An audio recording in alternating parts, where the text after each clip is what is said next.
गुजरात के अलग अलग विकासशील शहरों में से एक अहमदाबाद के इस भव्य संस्कार धाम कैंपस में आप सभी का स्वागत है। मीट द चैंपियंस नाम के इस कार्यक्रम की पहली इस कोशिश में इस कार्यक्रम में हम भारत के नए स्पोर्टिंग सुपरस्टार नीरज चोपड़ा से कई दिलचस्प बातें सुनेंगे। और शायद आप सभी इस बात से वाकिफ हैं, आप सबको ये बात पता है कि मीट द चैंपियंस की ये पहल हुई भारत के यशस्वी प्रधानमंत्री श्री नरेंद्र मोदी जी की ओर से आए एक आह्वान ने। आइए सबसे पहले उस पर एक नजर डालते हैं। अगस्त 2021 में माननीय प्रधानमंत्री श्री नरेंद्र मोदी जी ने टोक्यो ओलंपियंस को सम्मानित किया और देश के बच्चों के लिए उन्होंने हमारे एथलीट से 2 प्रॉमिसेस भी लिए। मैं कुछ मांगना चाहता हूँ आज आपसे। 2023 15 अगस्त, क्या इस 2 साल में एक एक खिलाड़ी 75 स्कूल्स में आप विजिट कर सकते हैं? वहां मेरी आपसे 2 अपेक्षा है। देखिए, हमारा देश कुपोषण के विषय में अभी भी हम सर ऊंचा कर सके ऐसी स्थिति में नहीं। क्या आप उन लोगों को समझा सकते हो कि संतुलित आहार का क्या महत्व है? आप एक लेक्चर तैयार कीजिए और उनको समझाइए, और मैं समझता हूं कि एक बहुत बड़ी सेवा होगी। दूसरा, आप किसी भी खेल के खिलाड़ी हैं, उस स्कूल के बच्चों के साथ कोई भी खेल खेलेंगे क्या, 10 मिनट उनके साथ खेलिए, वही बड़ा मोटिवेशन होता है। तो मैं आपसे ये 2 चीजें मांगता हूं, देंगे आप लोग? पक्का देंगे? चलिए, बहुत बहुत धन्यवाद। और वादे को पूरा करते हुए इस सीरीज की पहली कड़ी में आज हमारे साथ मौजूद हैं golden boy of India Neeraj Chopra.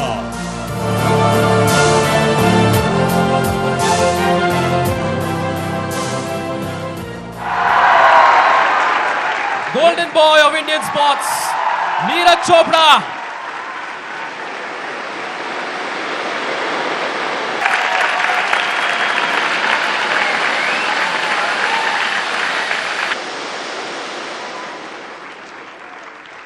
કેમ છો ગુજરાત? મજામાં છો? વાહ, શું વાત છે।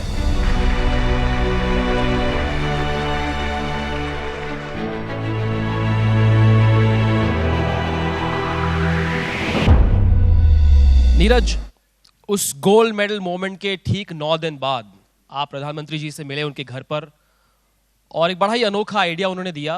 उस सुबह की क्या यादें हैं, और बड़ा ही अनोखा पल था वो, क्या यादें हैं उस पल की और उस मोमेंट की जब मोदी जी ने कहा कि ये वादा मैं आपसे चाहता हूँ? सबसे पहले वो बताना चाहूँगा कि काफ़ी खुशी है संस्कार धाम में आके। ओलंपिक से जब आए थे, हम नरेंद्र मोदी सर से मिले थे और वही उन्होंने बोला था वहाँ पे, सभी से बहुत अच्छे से मिले, चाहे जो मेडल लेके आया है या नहीं लेके आया है उनसे भी। बस उन्होंने सभी को मोटिवेट किया और ये बोला कि भाई मैं बस एक ही चीज़ मांगता हूँ कि आप कोशिश करना, टाइम निकाल के 75 स्कूल से के बच्चों को आपको मिलना है और कोशिश करना है कि उनके साथ आप कुछ ना कुछ गेम खेलें। तो मैं आज यहाँ पे आया हूँ और काफ़ी खुशी है यहाँ पे आके, और काफ़ी अच्छा लग रहा है आप सभी के बीच में। एक एथलीट होने के नाते मैं फिटनेस पे बोलना चाहूँगा कि भाई फिट रहो अपने शरीर को, चाहे आप पढ़ाई भी करते हो पर स्पोर्ट्स में कुछ ना कुछ एक्टिविटी करनी चाहिए, अपने शरीर को फिटनेस के लिए थोड़ा टाइम देना चाहिए, क्योंकि अगर हम फिटनेस करते हैं तो आपका पूरा दिन बहुत एक्टिव रहता है। अगर आप दिन की शुरुआत फिटनेस से करते हैं, उसके साथ में संतुलित आहार और डाइट की बहुत ज़्यादा ज़रूरत है खिलाड़ी को। और वो आपके, मुझे पता लगा कि यहाँ पे सभी स्पोर्ट्स हैं और बहुत अच्छी अच्छी फैसिलिटीज़ हैं, तो बहुत अच्छा लग रहा है। और मैं ये बोलना चाहूँगा कि संतुलित आहार के लिए आपको उसमें प्रोटीन और विटामिन्स, मिनरल्स और वो जो भी आपके डाइटिशियन बताते हैं उसका आप पूरा ध्यान रखें। और साथ में बस सभी बच्चों से बात करना चाहता हूँ कि कैसा रहेगा, बहुत अच्छा लग रहा है अभी फ़िलहाल। तो अगर हम अच्छा खाना नहीं खाएंगे तो फिर चाहे हम कितनी भी मेहनत कर लें, कितनी भी ट्रेनिंग कर लें, तो उसका कोई फ़ायदा नहीं है। अगर हम अच्छी ट्रेनिंग करके हम जाके चाट पकौड़ी खा रहे हैं, समोसे खा रहे हैं, तो वो उसका कोई फ़ायदा नहीं है। तो मैं ये बोलूँगा कि हाँ, अच्छे से खाना खाएं, फल फ्रूट या जो भी आपको आपकी डाइट में डाइटिशियन बताते हैं तो उसका आप पालन करें, और वो बहुत ज़्यादा ज़रूरी है। मैं मानता हूँ कि स्पोर्ट्स में ट्रेनिंग के जितना ही डाइट बहुत ज़्यादा ज़रूरी है, तो मैं ये बोलता हूँ कि उसको फॉलो करें। हाँ, कई बार आपको ज़रूरी है, मन कर रहा है कि कुछ जंक फूड खाने का, थोड़ा बहुत ले लो, पर ये नहीं है कि हाँ भूख लगी है चलो भाई समोसे खाते हैं, बर्गर खाते हैं, पिज़्ज़ा खाते हैं पूरा पेट भर के, तो उससे बात नहीं बनने वाली। तो इतना डाइट का आपको ध्यान रखना पड़ेगा। नीरज, आप एक खास वीडियो लेकर आए हैं। हाँ जी बिल्कुल, मैं वीडियो प्ले करवाना चाहूँगा और प्लीज़ आप देखना उसको।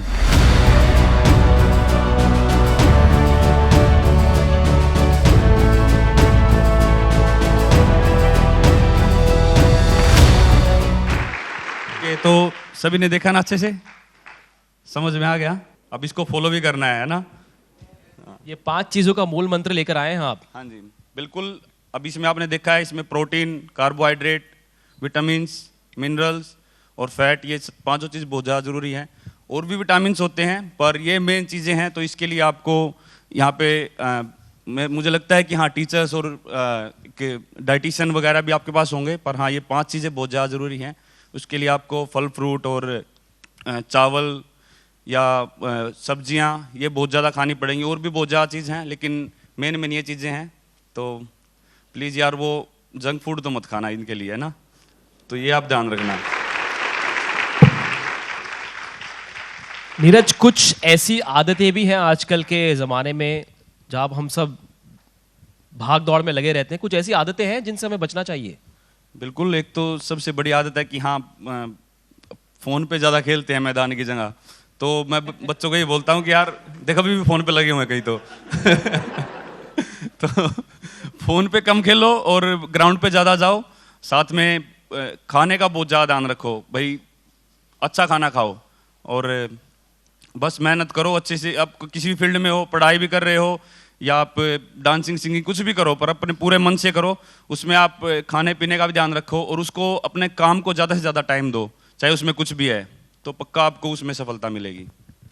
और मोदी जी ने एक और मूल मंत्र हमें दिया है, फिटनेस का डोज आधा घंटा रोज। फिटनेस का डोज आधा घंटा रोज। मैं तो बच्चों को जो ट्रेनिंग करते हैं उनको तो 7-8 घंटा रोज करना पड़ता है। तो फिटनेस का डोज खिलाड़ियों के लिए तो 7-8 घंटा रोज है ना। तो आप अच्छे से मेहनत करो। और जो हाँ बिल्कुल आधा घंटा तो जो नहीं भी करते हैं उनको भी देना चाहिए शरीर को। तो ये बहुत ज़्यादा ज़रूरी है। ये बदलाव जो सर ने, नरेंद्र मोदी सर ने बोला है, वो जब देश में आएगा सभी फिटनेस का ध्यान रखेंगे तभी हमारा देश जो है स्पोर्ट्स में और आगे बढ़ेगा। तो ये हमारा ये लक्ष्य होना चाहिए कि हम साथ मिलकर अपने देश को स्पोर्ट्स में या हर चीज़ में आगे उठाएंगे। तो जैसे मैं कह रहा था कि वैसे तो नीरज आज अहमदाबाद के मेहमान है, लेकिन मेहमान आज कई तोहफे लेकर आए। एक तोहफा तो उन्होंने हमें दे दिया, लेकिन क्या खाना चाहिए इस पर भी कोई तोहफा ले आए आप? सबसे पहले तो बताना चाहूँगा कि गुजरात का एक फेमस फूड है ढोकला, वो मुझे तो बहुत पसंद है। नीरज, आपने तो आज मास्टर क्लास दिखा दी हमें फिटनेस की और बैलेंस डाइट की, संतुलित आहार की, लेकिन इस मास्टर क्लास में गुजरात के अलग अलग क्षेत्रों से 75 स्कूल्स हैं जहाँ से कुछ स्टूडेंट्स यहाँ पर आए हैं। और हमने एक कॉन्टेस्ट भी किया था, एक लकी ड्रॉ भी किया था, और कई ऐसे बच्चे हैं जो आपसे बहुत सारे सवाल पूछना चाहते हैं। इनमें से कुछ सवाल आज आपको पूछे जाएंगे। मैं आपको थोड़ा सा आगाह कर दूं कि जैसे आप जैवलिन फेंकते हो वैसे सवाल आपकी ओर आने वाले हैं। आने दो, कोई दिक्कत नहीं है। चलिए ठीक है, तो चलते हमारे आज के पहले सवाल की ओर। Good afternoon sir. Good good afternoon. Afternoon everyone. My name is Jhala Artiba from Adarsh high school Chekhla. मेरा सवाल आपसे यह है कि हमारे माता पिता बोलते हैं कि हम पढ़ाई पे ही अपना फोकस करें और हम चाहते हैं कि हम खेलें, और वो बोलते हैं कि हमें खेलना है तो हमारे खेल में अच्छा होना चाहिए, तो उनको हम कैसे मनाएं? तो आप अपना खेल दिखाओ, एक दिन आओ मैदान में आओ, देखो कैसे खेलते हैं हम, है ना। उनको भी पता लगे कि कितना मुश्किल है खेल करना। और अगर आप इस फील्ड में जा रहे हो और आपके अंदर उसका जुनून है तो उनको बताओ कि हाँ हम ये करना चाहते हैं। और मैं बोलता हूँ कि पेरेंट्स को ये सोचना चाहिए कि भाई बच्चे अगर स्पोर्ट्स में जाना चाहते हैं तो एक बार उनके साथ जाओ जरूर, ग्राउंड पे जाके देखो कि कैसा माहौल है स्टेडियम में, ग्राउंड पे। तो वो बहुत पॉजिटिव माहौल होता है। आप एक बार पेरेंट्स को लेके जाओ, और अगर वो ये सुनेंगे तो मैं उनसे रिक्वेस्ट करता हूँ कि आप सभी की सुने और आपको जो आपके सपने हैं उनको पूरा करने दें और अच्छे से। और पेरेंट्स ऐसे होते हैं कि वो अपने बच्चों के लिए कुछ भी कर सकते हैं। तो बिल्कुल आपको पूरा सपोर्ट करेंगे और मेरा आपको ऑल द बेस्ट आपके करियर के लिए। Thank you sir. मेरा नाम सापरा अंजन परेश भाई है। मैं फ्लोरासन पब्लिक स्कूल से हूँ। मेरा आपसे ये सवाल है कि क्या आप बचपन से ही खेलों में रुचि रखते थे और आपने जेवलिन ही क्यों चुना? नहीं, बचपन में तो बताऊँ हाँ खेलों में रुचि थी, लेकिन मैं जो अभी यहाँ पे अभी जो ज्ञान दिखा रहा हूँ यहाँ पे कि डाइट का, उसका मैं भी ऐसा ही था, गोलू मोलू था, मोटा सा। तो जब स्पोर्ट्स शुरू किया तो स्पोर्ट्स ने मुझे बताया कि हाँ साथ में खाना पीना कितना ज़रूरी है। और बिल्कुल जेवलिन का तो मुझे स्टेडियम में जाके पता लगा। वैसे तो मैं फिटनेस वगैरह के लिए गया था कि जैसे कि मैंने बताया कि सभी को फिटनेस करनी चाहिए, तो मैं ऐसे गोलू मोलू था, तो घर वालों ने बोला कि थोड़ा वेट कम कर और थोड़ा fit हो। तो तब मैंने वहाँ पे देखा जेवलिन थ्रो करते हुए मेरे सीनियर्स को, दोस्तों को, और उसके बाद मैंने शुरू किया था जेवलिन। कुछ बच्चे, कुछ टीचर्स स्टेज पर जुड़ सकते हैं नीरज चोपड़ा के साथ।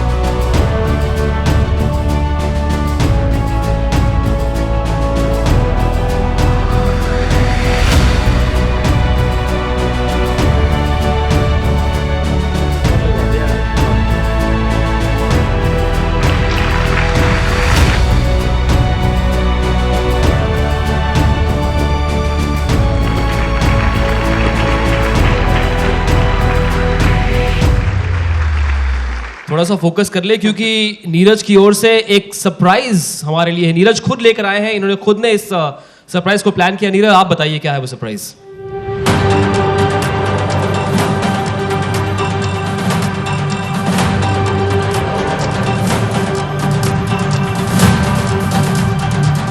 चलो छोटी सी गुड़िया बताइए, अभी गई थी जो। पक्का श्योर हो?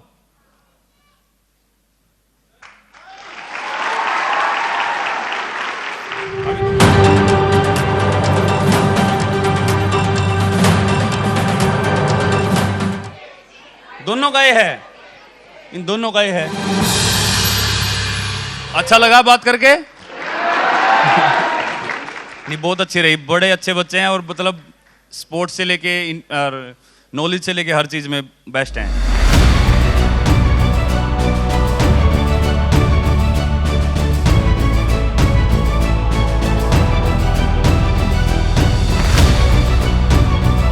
मुझे बच्चों के बीच में आके, एक खिलाड़ी और बच्चों के बीच में आके तो ऐसा लगता है कि यार बस हाँ सब अच्छा चल रहा है, तो बहुत ही अच्छा लगा। और मैं आपके ब्राइट फ्यूचर के लिए ऑल द बेस्ट बोलता हूँ।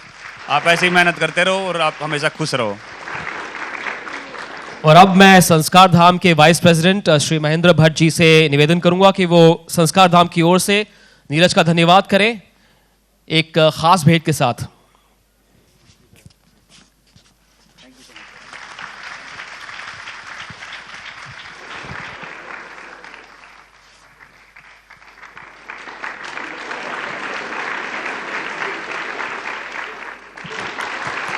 और अब इस कार्यक्रम के वोट ऑफ थैंक्स के लिए मैं निवेदन करूंगा श्री दिलीप ठाकर जी से कि वो कुछ शब्द कहें। संस्कार धाम परिवार की ओर से आज के इस कार्यक्रम के अंत में मैं सर्वप्रथम धन्यवाद करूंगा हमारे माननीय अतिथि, आज के यूथ आइकॉन हमारे गोल्डन बॉय नीरज चोपड़ा जी का, जिन्होंने भविष्य के नए खिलाड़ियों में जागरूकता एवं जोश जगाने हेतु होने वाली इस शुरुआत के लिए अपने व्यस्त कार्यक्रमों में से हमारे लिए समय निकाला।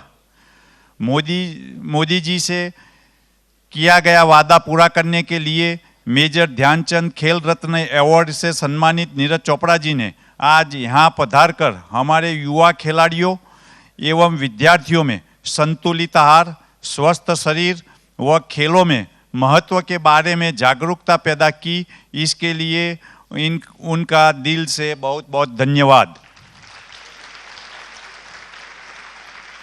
साथ ही मैं धन्यवाद करना चाहूँगा हमारे माननीय प्रधानमंत्री श्री नरेंद्र भाई मोदी जी का, जिन्होंने विश्व खेल पटल पर भारत को सर्वप्रथम रखने के लिए इस मिशन की पहल की। और इसके लिए हमने अपने आप को बहुत सौभाग्यशाली मानते हैं, क्योंकि मोदी जी से के इस सपने को पूरा करने की शुरुआत हमारे विद्यालय संस्कार धाम की पावन भूमि से की जा रही है। साथ ही मैं धन्यवाद करूंगा ministry of youth affairs and sports government of India, ministry of education government of India, ministry of education government of Gujarat, ministry of sports and culture government of Gujarat, para olympian Parulben Parmar, Shaktidoot players और दूरदर्शन का और मीडिया का भी आभार व्यक्त करता हूं। धन्यवाद दिलीप भाई। नीरज, बहुत ही गजब की शुरुआत हुई है। जैसे आपका सेकंड थ्रो था वैसा ही जलवा आपने मीट द चैंपियंस के पहले ही संस्करण में कर दिया। कैसा रहा एक्सपीरियंस और फाइनल मैसेज इन सभी बच्चों के लिए और बाकी सब गेस्ट के लिए? वैसे तो मुझे लगा कि हाँ बिल्कुल हर चीज़ में आगे लग रहे हैं, खेल में भी, एजुकेशन में भी, जानकारी है हर चीज़ की। तो मैं बस फ्यूचर के लिए एक ही बात बोलता हूँ कि आप सभी कोई पढ़ाई में है, कोई किसी फील्ड में है, एथलीट भी यहाँ पे बैठे हुए हैं, ऑलरेडी कंट्री के लिए खेल रहे हैं, कुछ एथलीट ऐसे हैं और मेडल भी जीत चुके हैं। तो मैं आप जिस जिस फील्ड में हो, मैं आपके ब्राइट फ्यूचर के लिए ऑल द बेस्ट कहता हूँ। और आपकी जो कि एक आपने पूछा था कि हाँ पेरेंट्स के उसमें, तो जो भी आपके पेरेंट्स यहाँ पे हैं या वो देख रहे हैं सुनेंगे, तो मैं उनको बोलता हूँ कि हाँ बिल्कुल आपको सपोर्ट करें, क्योंकि आगे जाके फिर आप में से भी कोई अच्छा एथलीट बनेगा और मेडल जीतेगा और फिर वो भी आपके ऊपर प्राउड करेंगे। तो मैं आप ऑल द बेस्ट बोलता हूँ और पेरेंट्स को भी और टीचर को ये बोलता हूँ कि आपको अच्छे से सपोर्ट करें।